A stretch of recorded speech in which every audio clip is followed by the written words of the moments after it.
Assalamualaikum warahmatullahi wabarakatuh. Perkenalkan, nama saya Dede Farita, NPM 196108118, jurusan Tadris Biologi semester 3 kelas A. Di sini saya akan mempresentasikan mata kuliah Fisiologi Tumbuhan dengan materi akar, tanah, dan serapan hara.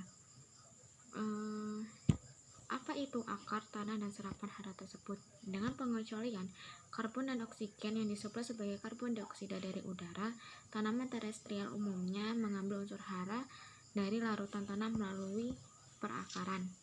Larutan tanah itu bagaimanapun juga sangat encer, terus kandungan mineral totalnya itu di urutan 10⁻³ m dan akan cepat habis oleh akarnya jika tidak diisi ulang oleh pelepasan elemen dari fase padat.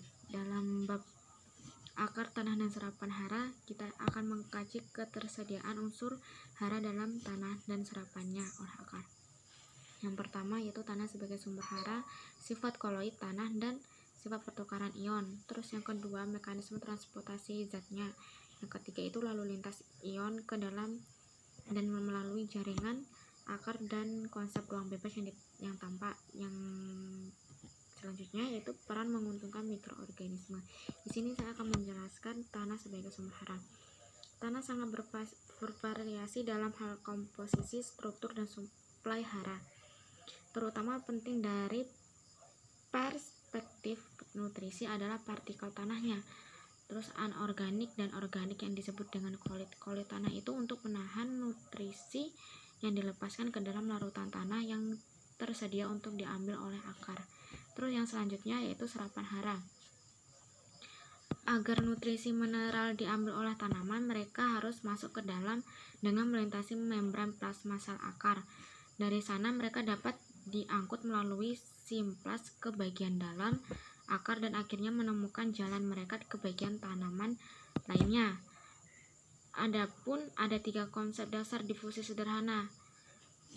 Ada 3 konsep yaitu difusi sederhana, terus difusi transfasitasi, dan transport aktif yang telah bertahan sebagian besar karena mereka telah terbukti berguna khususnya dalam mengkategorikan dan menafsirkan observasi eksperimental.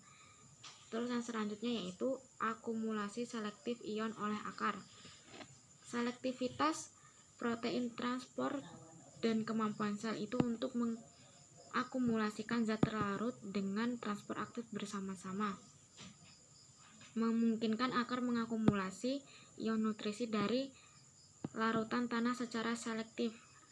Terus akumulasi itu mengacu pada pengamatan bahwa konsentrasi beberapa ion di dalam sel dapat mencapai tingkat yang jauh lebih tinggi daripada konsentrasi mereka di media sekitarnya. Perbedaan konsentrasi ion ini dinyatakan secara kuantitatif dengan rasio akumulasi, terus yang dapat didefinisikan sebagai rasio konsentrasi di dalam sel dengan konsentrasi di luar sel. Yang selanjutnya yaitu gradien elektrokimia dan pergerakan ion. Rasio akumulasinya itu untuk zat terlarut yang tidak bermuatan seperti gula. Gula itu relatif mudah. Dengan kata lain, untuk zat terlarut yang tidak bermuatan itu adalah gradien konsentrasinya yang menentukan gradien dalam potensial kimia.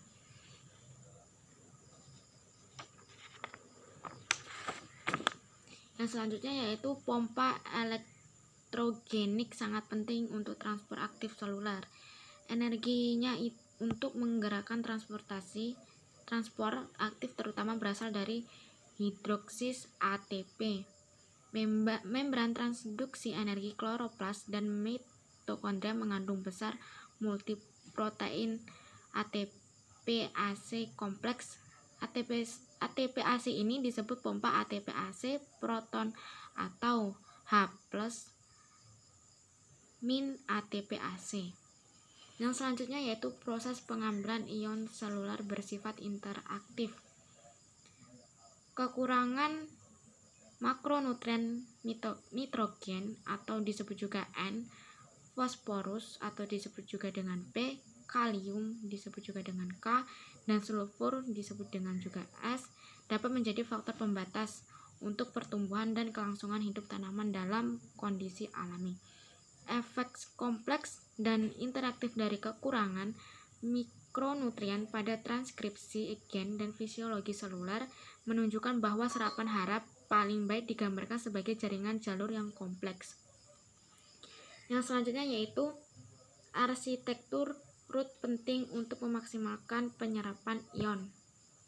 Meskipun penyerapan ion oleh akar pada dasarnya merupakan masalah seluler, pengorganisasian akar pada tingkat jaringan tidak dapat diabaikan sepenuhnya karena organisasi dan arsitektur akar sedemikian rupa sehingga mereka dapat menyerap beberapa garam mineral tanpa pernah memasuki sel. Terus yang selanjutnya yaitu jalur radial gerakan ion melalui akar. Distribusi cepat ion nutrisi ke seluruh tanaman dilakukan di pembuluh xilem. Untuk mencapai jaringan konduktor ini yang terletak di inti pusat atau prasasti dari akar, ion-ion harus bergerak secara radial melalui akar. Jalur yang harus diikuti ion-ion ini digambarkan dalam gambar tersebut. Yang selanjutnya yaitu interaksi akar mikroba. Akar tanaman itu pada umumnya mendukung populasi bakteri yang besar, terutama karena pasokannya besar nutrisi kaya energi yang disediakan untuk sistem perakaran yang sedang tumbuh. Pengaruh akar hidup meluas jauh melampaui permukaan akar langsung ke suatu wilayah tanah yang didefinisikan sebagai rhizosfer. Oke, materi dari saya tentang akar tanah dan serapan kurang lebihnya seperti itu. Saya akhiri. Wassalamualaikum warahmatullahi wabarakatuh.